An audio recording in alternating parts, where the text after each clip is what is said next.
Coffee. Coffee with Tim Black. Issues surrounding North Korea continue to spiral.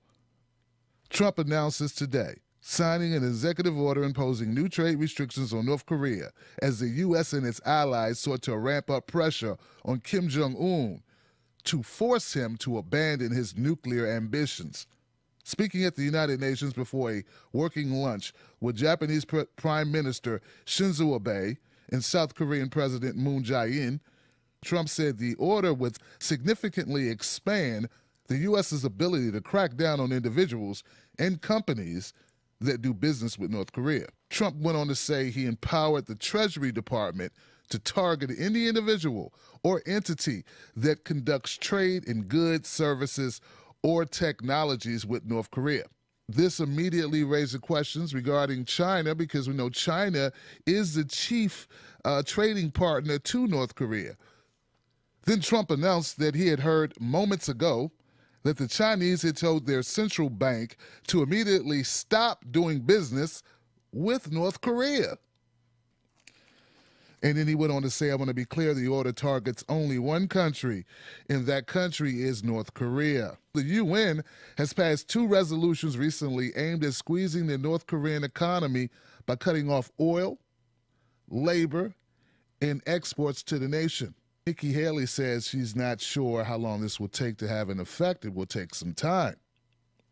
But she believes these new measures have strangled their economic situation. You know who didn't complain about Trump's tough talk to Kim Jong Un, a.k.a. Rocket Man? South Korea and Japan. You know, it reminds me of being like being back in high school, or more like middle school. You know, you got a bully, and the bully is threatening someone, and then someone steps in who's in bully equalizer, who can bully the bully. And when that bully, the bully of the bully steps in, no one complains how far the bully of the bully goes. They look at him and go, thank you, bully of the bully.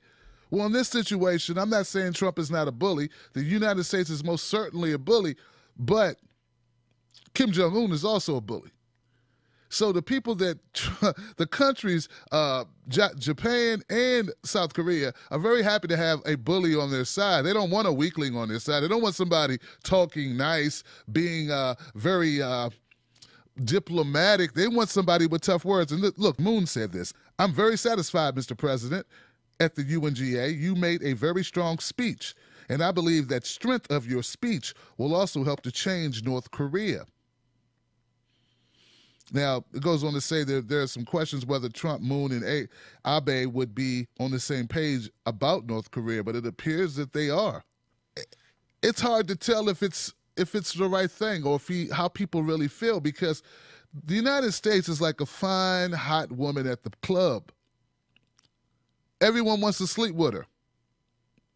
And nobody wants to tell her about herself for fear they won't be able to sleep with her.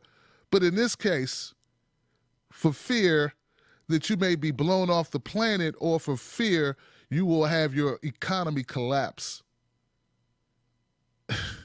And that's a strong deterrent to truth speaking by other countries. So on this face value, both Japan and South Korea are happy with Donald Trump's display with North Korea, and more sanctions are in place. I'm Tim Black for TBTV. Subscribe to this channel, become a member of my wolf pack. It's going to take months before the sanctions really kick in, but when they kick in, people will be starving in the streets of North Korea. Coffee. Coffee with Tim Black.